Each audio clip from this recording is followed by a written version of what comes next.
I found it out, I looked at it, I even dropped a banana off the roof.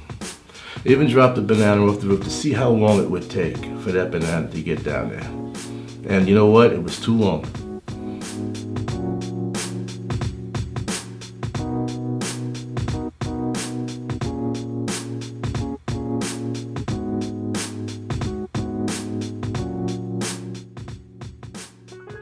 Thanks for joining us on another episode of Ordinary People.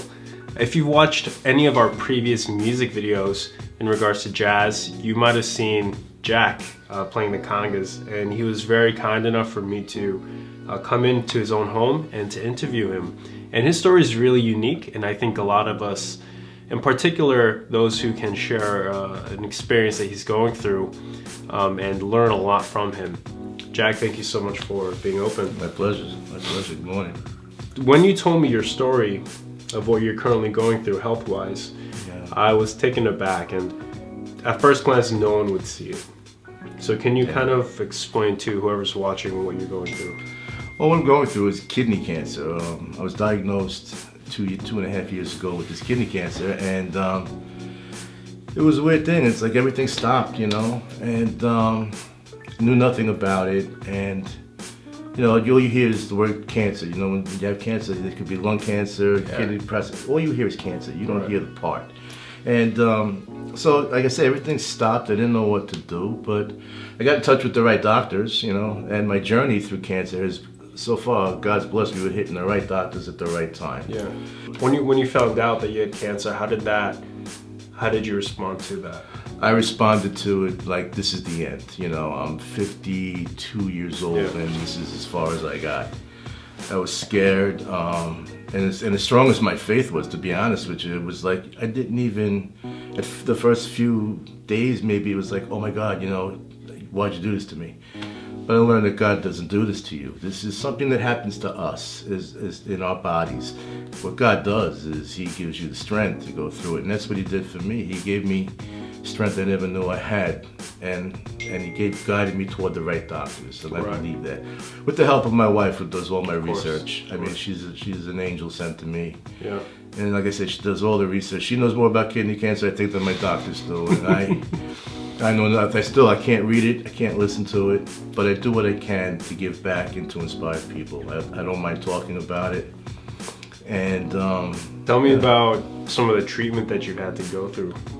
Treatment-wise, they removed my kidney, first off, my left kidney, and that was a major operation. I went into this thing called interleukin, which is immunotherapy. Okay. I thought because it wasn't chemo, it would be, it wouldn't be so tough, but it was tough. It's 5 days of unbelievable side effects, that everything that's bad that can happen to your body happens to you in 5 days, and but the recovery is about 3 days after that. I went through that, I think, 4 or 5 times. It's a week process. Mm-hmm. So I got 21 treatments of that, and the percentage rate of interleukin is very small. But praise God, I'm one of those people that responded, not fully, but I got a partial response, and because of that, one lung is totally clear. Because the kidney cancer, if I didn't mention, went into my lungs. It's not lung cancer, it's kidney cancer. So one lung is clear, which was to me a miracle. So I went through that. They physically went in and removed parts of this lung, and actually took the tumors out with their hands. And that they took all those tumors out, and one came back, which is now in my lung, somewhere in here. And it came back in a weird form. You know how tumors are usually round? This one came back like the size of a finger. I'm going through this. I'm in a trial right now with a new drug called Keytruda, and another experimental drug, which is like a PD something. I don't really know the name of it. In my opinion, life in general is tough, and then something like this is thrown at you. What do you find really motivates you to just keep pushing on? Well, what motivates me is I don't want to go. I mean, I want to meet Jesus, but not today. Okay. Because I think there's a lot more for me to do in life, and I want to see my grandkids one day. And I want to grow old with my wife, and I want to play music for a little while longer, and I know that in the end, I'll be with God, and that's great. Yeah. What better reward? But it's hard to let go of this life. It's hard to get something like this and say, okay, ride's over, I'm done. It doesn't work like that. But whatever time I have left here, which I hope is a lot, I just want to talk back to people and tell them that it's not a death sentence. If you hear you have the word cancer, listen, you're not going to die right there. Won't be easy, you know, but it's worth it, you know, but you have to have faith in God. You know, everybody says, oh, you have to have good doctors, and all that is true, but if you don't have faith in God, you forget this ride is horrible because it gets dark sometimes. Yeah. You know, I really figured out how I was going to end this ride, you know. I was right off the roof, and I don't mean the roof of this house. I mean a roof that would count, you know. And I planned it out, I looked at it, I even dropped a banana off the roof. I even dropped a banana off the roof to see how long it would take for that banana to get down there. And you know what? It was too long. It was probably around a second or two.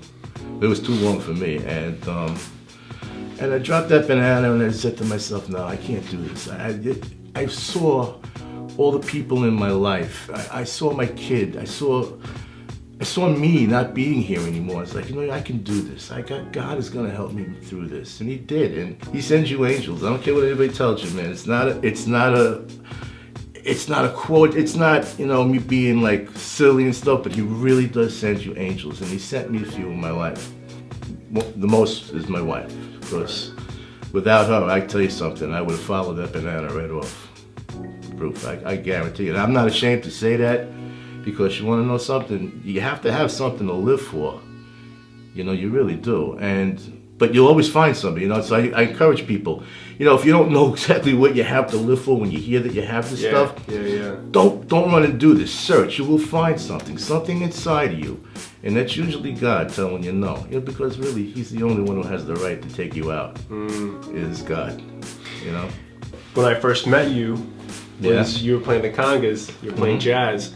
And then you told me the part of your story, and you have cancer even as we're talking right now. I remember you were shocked. You were watching me set up. You said, how do you have the energy to do this? Yeah. Yeah. And so, I mean, tell me a little about how music has helped you. Music is, I would say, my main therapy is music. Because when I am here, when I'm behind these or those, I'm not sick. I'm telling you, I am not sick. There is nothing that can stop me from getting behind there. And there have been nights when I've gone there, usually after a treatment, where I have nothing left. But the minute I just get in the room with the other musicians, God gives me this burst of energy and lets me do this.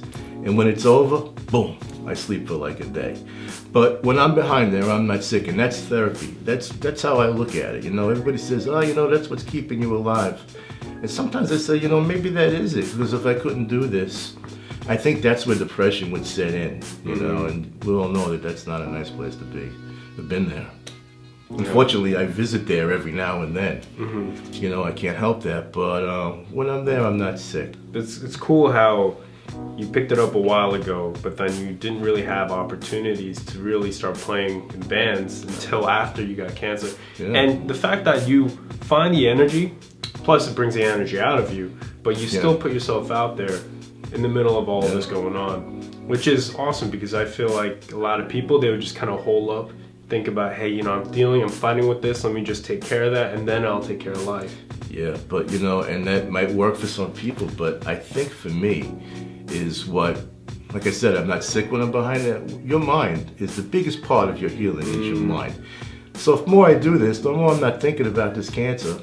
I'm doing the right thing doctor-wise, but you gotta have it in your head that you're not sick. I mean, and live that way as long as you can, as much as you can. No. I was just about to ask you then, what's a piece of advice that you would give to people who are fighting cancer, but I feel like that might be it, right? Absolutely. My advice is this, that,